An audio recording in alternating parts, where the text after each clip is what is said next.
गुरु गोविंद दो खड़े काके लागू पाए।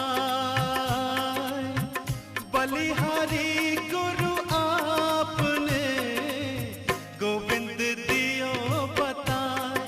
कबीरा गोविंद दियो बताए। सभी दर्शकों को हमारी ओर से नमस्कार। आपका अभिवादन करते हैं। कार्यक्रम है सदगुरु कबीर का ज्ञान।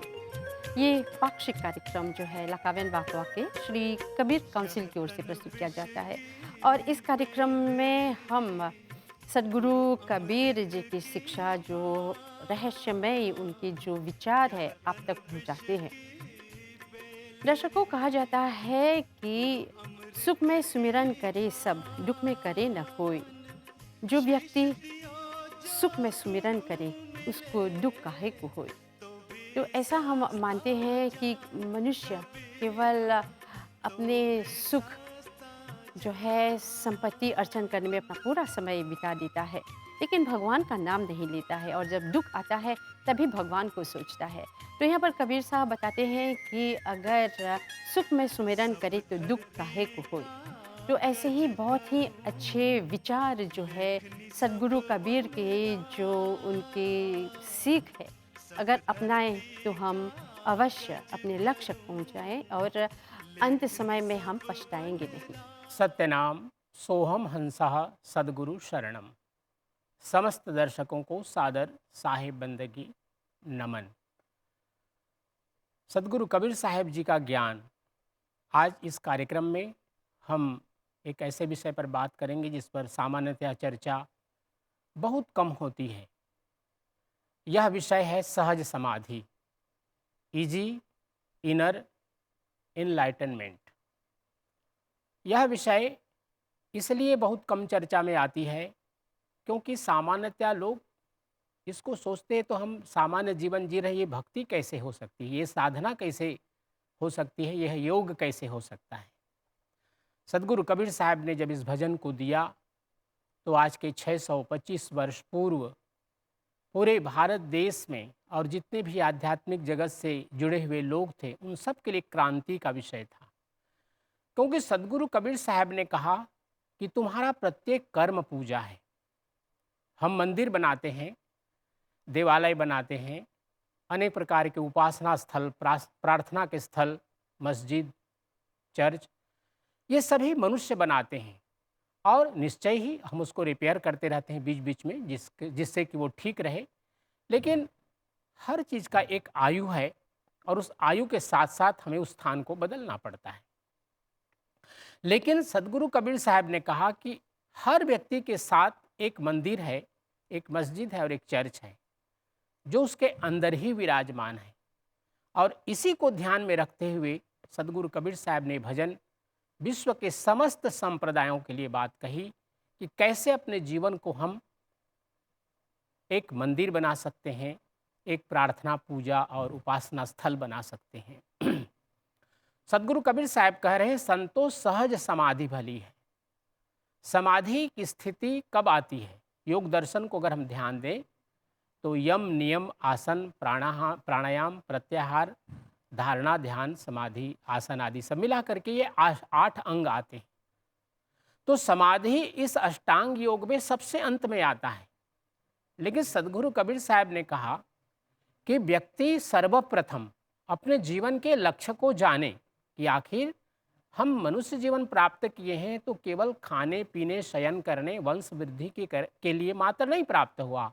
आहार निद्रा भय मैथुनच सामान्य में तत् पशुभिर नारायणम और धर्मो ही तेषाम अधिको विशेषो धर्मेण हीना पशुभिः समाना। अर्थात यह मनुष्य जीवन का अगर विशेषता है तो केवल धर्म से है, और धर्म एक ही है जिसे हम मानवता कहते हैं। यद्यपि धृति, क्षमा, दमोस्तेयम, इस प्रकार से 10 लक्षण भी बतलाया मनुस्मृति में, लेकिन वास्तव में मानवता एकमात्र धर्म है। और जितने भी हम नाम लेते हैं संप्रदायों का, वो धर्म नहीं बल्कि वो संप्रदाय हैं। क्योंकि सभी के लिए एक ही स्थिति है कि हम सब लोग अपने जीवन में अच्छे कर्म करें, काम, क्रोध, लोभ, मोह, मद, मत्सर से मुक्त हो सकें। यही सबकी एक प्रकार से साधना है। और जितने भी संप्रदाय हैं सबका लक्ष्य यही है कि सर्वजन हिताय, सर्वजन सुखाय, व्यक्ति का जीवन हो। हम समस्त संसार के लोगों को अपना समझें, वसुधैव कुटुंबकम, इसीलिए आर्य संस्कृति, भारतीय संस्कृति ने कहा। सदगुरु कबीर साहब कह रहे हैं कि ये सहज समाधि कैसे हो सकती है, जीवन को हम किस ओर ले जाएं कि यह जीवन सहजता से उस समाधि की अवस्था तक प्राप्त कर सकता है। इसके लिए सदगुरु कबीर साहब ने कहा कि संतों, सर्वप्रथम संतों को ये संबोधित कर रहे हैं कबीर साहब कि संत कौन है, जिनके जीवन में मन, वचन और कर्म शांत हो गए हैं, जिनके जीवन में सभी इंद्रियां, कर्मेंद्रियां और ज्ञानेंद्रियां सभी सम अवस्था पर आ गई हैं। ऐसे कौन हो सकते हैं? वो संत ही हो सकते हैं। और संत की स्थिति कब होती है? जब व्यक्ति अपने जीवन में किसी गुरु के पास जाता है और गुरु जब उसको गुरु दीक्षा के बाद साधना का उपदेश देते हैं तो उसके जीवन में जितने भी काम, क्रोध, लोभ, मोह, मद, मत्सर आदि हैं वे सभी शांत हो जाते हैं, सब डाइवर्ट हो जाते हैं अच्छाई की ओर। काम की भावना से समस्त संसार के कल्याण की भावना आ जाती है। क्रोध में अपने जीवन में आई हुई बुराइयों के प्रति हम क्रोध करते हैं। लोभ में हम ज़्यादा से ज़्यादा भक्ति करें, इसके लिए हम लोभ करते हैं। काम, क्रोध, लोभ, मोह, मोह किससे करें? परमात्मा से मोह करें, न कि शरीर से और न कि संसार के प्रति। काम, क्रोध, लोभ, मोह, मद, मत्सर, अहंकार किसके लिए? कि हम परमात्मा की भक्ति करते हैं और अपने जीवन का सदुपयोग कर रहे हैं इसके लिए। इसलिए साहब कबीर जब कह रहे हैं कि ऐसा व्यक्ति जिसके जीवन के सभी स्थितियां सम हो गई हैं, उनके लिए क्या होता है? जहाँ जहाँ जाऊँ सोई परिक्रमा। जब जब वो चलता है ऐसा व्यक्ति, ऐसे साधक, ऐसा योगी, तो उसका प्रत्येक चलना मानो परमात्मा की परिक्रमा कर रहा है। जहाँ जहाँ जाऊँ सोई परिक्रमा, और जो कुछ करो सो पूजा, उसका खाना पीना शयन करना, सारी क्रियाएं उसकी पूजा बन जाती हैं। सदगुरु कबीर साहब ने कहा कि ऐसे साधक, ऐसे योगी जब इस संसार में होते हैं तो ऐसे संसार में रहने वाले संतों के लिए कहा कि आग लगी संसार में, चुभ चुभ गिरे अंगार, और संत न होते जगत में, जर मरता संसार। ऐसे संतों ने संसार के लिए एक समतुल्य, तुलनात्मक जीवन बताया। उसके कारण ही संसार की स्थिति बनी हुई है कि हम सब लोग एक अच्छे और सुखमय, आनंदमय जीवन व्यतीत कर रहे हैं। सदगुरु कबीर साहब कहते हैं कि ऐसे व्यक्ति के लिए, वह चाहे गृह के अंदर हो, घर के अंदर हो, चाहे बगीचे में हो, दोनों उसके लिए सम अवस्था में आ जाती है। और वह चाहे आंख खुला रखे, चाहे आंख मूंदे, अर्थात जब शयन अवस्था में तो भी परमात्मा का दर्शन करता है, आंखों को खुला रखा है तो भी परमात्मा का दर्शन करता है। क्योंकि ईशावास्यमिदं सर्वम यत्किंच जगत्याम जगत, जितना भी संसार में वस्तुएं हैं सभी परमात्मा से जुड़ी हुई हैं और परमात्मा के द्वारा ही सृजित हैं। तो हम आंख मूंदें या आंख को खुला रखें, परमात्मा का ही ऐसा व्यक्ति दर्शन करता है, ऐसा संत दर्शन करता है। और उसे शरीर को कष्ट देने के लिए आवश्यकता नहीं पड़ती, बड़े बड़े योग करने, हठ योग करने की आवश्यकता नहीं पड़ती। और सदगुरु कबीर साहब अंतर में कहते हैं कि बहुत ही सूक्ष्म ज्ञान है ये, कि अंदर की जितनी मलिनता थी सबकी सस समाप्त हो जाती है। उठत बैठत सोवत जागत उसी परमात्मा का ध्यान लगा हुआ है। और कहते हैं सुख दुख से वह परे परम पद, अर्थात उसके जीवन में न कोई शोक है, न कोई दुख है, न किसी प्रकार का मानसिक ताप है। और ऐसा व्यक्ति सदा सुखदायी हो करके अपने जीवन में जीवन मुक्त दशा को प्राप्त करके वह पुनरपि जननम पुनरपि मरणम से मुक्त हो जाता है। जय सत्यनाम। पारावार विघटनम मुररिपो रावास संस्थापनम गोरक्षस्य ततः स्वयोग कलया दर्पोपसंमर्दनम संसाराम्बुदिसेतुरूपमचलं संस्थाप्य धर्मं निजम् अन्तर्धानमजन्मनो मगहरे जातं चरित्रं गुरोः अन्तर्धानमजन्मनो मगहरे जातं चरित्रं गुरोः सत्यनाम कीटेकधरी जपयजपा जाप सत्यनाम कीटेकधरी जपयजपा जाप सो साचा वैराग है लखै आपको वाप घट में बोलत ब्रह्म है ताको मर मन जान करता आप सोई है दूर कथय नर ज्ञान दूसर आशा छाड़ के अविचल राखु शरीर, दूसरे आशा छाणी के अविचल राखु शरीर। अनंत कला है आप में सोहम सत्य कबीर, अनंत कला है आप में सोहम सत्य कबीर। श्री सद्गुरुवे नमः।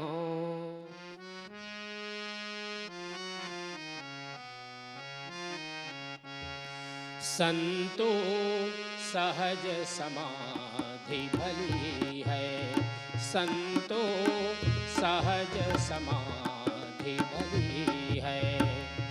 जब से दया भई सतगुरु की, जब से दया भई सतगुरु की, सुरति नयनत चली है, सुरति नयनत चली है। संतो सहज समाधि भली है, संतो सहज समाधि भली है।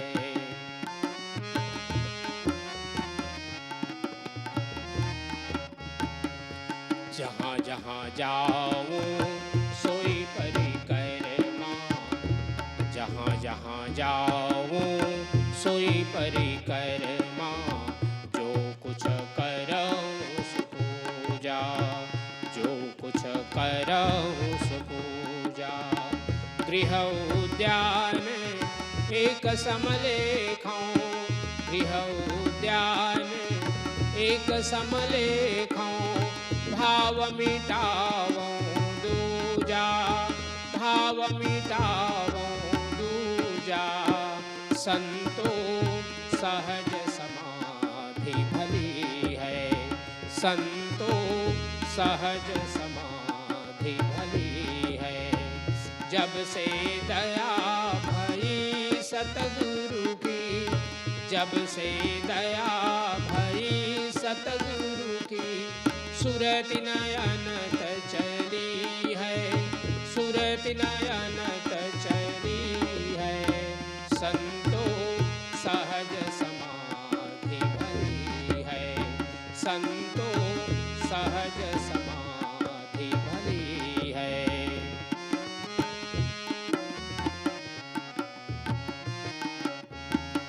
आँखन मूंदो कानन रूंधो, काया कष्ट न धारौ। आँखन मूंदो काया कष्ट न धारौ। उघरे नैन से साहेब देखो, उघरे नैन से साहेब देखो। सुंदर रूप निहारो, सुंदर रूप निहारो। संतो सहज समाधि भली है, संतो सहज समाधि भली है। जब से दया भई सतगुरु की, जब से दया भई सतगुरु की, सुरति नयनत चली है, सुरति नयनत चली है। संतो सहज समाधि भली है, संतो सहज समाधि भली है।